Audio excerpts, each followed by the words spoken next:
नमस्कार मित्रांनो, स्वागत आहे तुमचे प्रीती अकॅडमी या आपल्या YouTube चॅनेलवर। आज आपण क्लास 7 विज्ञान मधील चॅप्टर नंबर 4 सजीवातील पोषण हा धडा आपण अभ्यासत आहोत। मागील व्हिडिओ मध्ये याचे 2 पार्ट अटकलेले आहेत। आता तिसरा पार्ट आपण या व्हिडिओ मध्ये बघत आहोत। बघा, लक्ष द्या।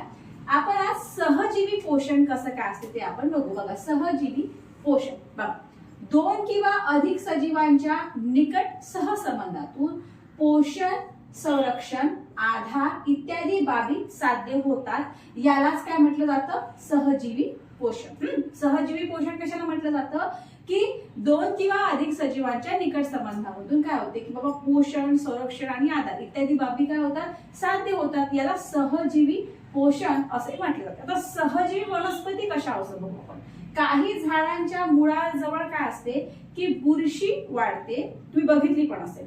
झाड काय होते? बुरशीला पोषक तत्वे पुरवते। काही समजा झाड जर असेल त्यांच्या मुळाशी काय होते की बुरशी वाढते आणि झाड काय करते, मग त्या बुरशीला काय होते? पोषक द्रव्ये ती पुरवते, पोषक तत्वे ती पुरवते।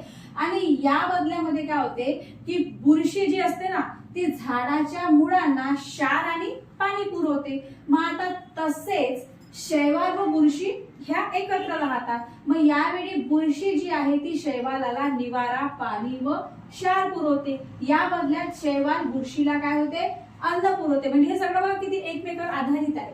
मग आता या प्रकारामधून तयार होणारा जो सहजीवी वनस्पती म्हणजे कोण? तुमचं तर दगडफूल। बघितली असेल तुम्ही दगडफूल। परपोषी वनस्पती काय हा पाठ करूया।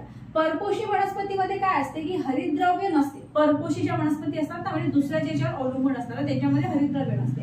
आता ज्या वनस्पती इतर सजीवांच्या शरीरामध्ये किंवा शरीरावर वाढतात, त्यांच्याकडून आपले अन्न मिळवतात, त्यांना म्हटलं जातं परजीवी वनस्पती, है ना।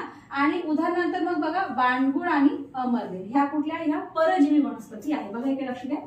हरितद्रव्य नसल्याने काय होते की अमरवेल संपूर्णपणे आश्रयी वनस्पतीवरच अवलंबून असते। कारण की जे हरितद्रव्य जे असते ना, ज्या स्वयंपोषण करायला वनस्पतीला आवश्यक असते ना हरितद्रव्य, ते हरितद्रव्य या अमरवेल मध्ये राहत नाही, बाणगुळ मध्ये राहत नाही। म्हणून काय होते की ह्या वनस्पती काय असतात की संपूर्णपणे आश्रयी वनस्पतीवरच ते आधारलेल्या असतात। म्हणून तिला संपूर्ण परजीवी वनस्पती म्हटलं जातं।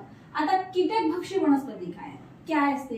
काही वनस्पती काय असते की कीटक भक्षण करून त्यांच्या शरीरातून अन्न घटक मिळवतात, म्हणून त्याला कीटकभक्षी वनस्पती म्हटले जाते। मग आता या वनस्पतीमध्ये काय असते की प्रामुख्याने नायट्रोजन संयुगाचा अभाव असणाऱ्या जमिनी किंवा पाण्यात वाढतात। ह्या वनस्पती कुठे वाढतात? प्रामुख्याने नायट्रोजन संयुगाचा जिथे अभाव असणाऱ्या जमिनीमध्ये किंवा पाण्यामध्ये या वाढतात। आता बघा, लक्ष द्या। ड्रोसेरा बर्मानी या कीटकभक्षी वनस्पतीची रचना एखाद्या फुलासारखी असते आणि ती जमिनीलगत वाढते। तिची पाने आकर्षक असतात, गुलाबी लाल रंगाची असतात आणि त्यांच्या कडांना बारीक केसतंतू असून त्यावर काय असते? कीटकांना आकर्षणारे चिकट द्रवाचे बिंदू असतात। काय बोलली मी? लक्ष द्या। मी म्हटलं की ड्रोसेरा बर्मानी ही एक कीटकभक्षी वनस्पती आहे, ओके। आणि हिची जी काही रचना असते ना ती एखाद्या फुलासारखी असते, ओके। आणि ती काय? जमिनीलगत ती वाढते आणि तिची जी पाने असतात ना, कोणाची पाने? ड्रोसेरा बर्मानीची जी पाने आहे ती कशी आहे? आकर्षक असतात, गुलाबी लाल रंगाची ती असतात आणि त्यांच्या कडांना बारीक केसतंतू असून त्यावर कीटकांना आकर्षणारे चिकट द्रवाचे बिंदू हे असतात। आणि तुमच्या लक्षात ते काय सांगितलं? आपण काय बघितलं? आपण सगळ्यात पहिले बघितलं सहजीवी पोषण म्हणजे काय। सहजीवी पोषण म्हणजे काय बघितलं आपण की 2 किंवा अधिक सजीवांच्या निकट संबंधामधून पोषण, संरक्षण, आधार इत्यादी बाबी साध्य होतात। याला काय म्हटलं जातं? सहजीवी पोषण। आणि आता सहजीवी वनस्पती आपण काय म्हटलं? कुठली वनस्पती आपण बघितली तर काही झाड जे असतात ना त्यांच्या मुळाजवळ काय असतात? बुरशी वाढते। मग झाड काय करते? त्या बुरशीला पोषक तत्वे पुरवते आणि या बदल्यात मग काय होते की बुरशी जी असते ना ती झाडाचे जे काही मुळं असतात त्या मुळांना ती क्षार व पाणी पुरवते। मग तसेच काय असते की शैवाल आणि बुरशी ह्या एकत्र असतात। मग त्यावेळी काय करते की बुरशी जी राहते ती शैवालाला निवारा, पाणी व क्षार पुरवते। आणि या बदल्यामध्ये काय होते की जे शैवाल आहे ते बुरशीला अन्न पुरवते. मग या प्रकारामधून जो काही तयार होणारा सहजीवी वनस्पती आहे तो म्हणजेच काय की दगडफूल. आलं लक्षात की कशा प्रकारे या सहजीवी वनस्पती ज्या त्या एकमेकावर आधारतात, कोण कोणाला अन्न पुरवते, त्याचे क्षार पुरवते, हे सगळं आपण या पार्टमध्ये बघितलं. इथे आपण आलो परपोषी वनस्पतीकडे. परपोषी वनस्पती म्हणजे काय की परपोषी वनस्पतीमध्ये काय असते की हरितद्रव्य राहत नाही. त्याच्यामुळे ती स्वतःचं जेवण तयार करू शकत नाही, म्हणूनच तिला परपोषी वनस्पती म्हटलेले आहे. आता ज्या वनस्पती इतर सजीवांच्या शरीरात किंवा शरीरावर वाढतात व त्यांच्याकडून आपले अन्न ते तयार करून घेतात त्यांना काय म्हटलं जातं परपोषी वनस्पती. ओके. आणि उदाहरणार्थ मी तुम्हाला काय सांगितलं बाणगुळ आणि अमरवेल.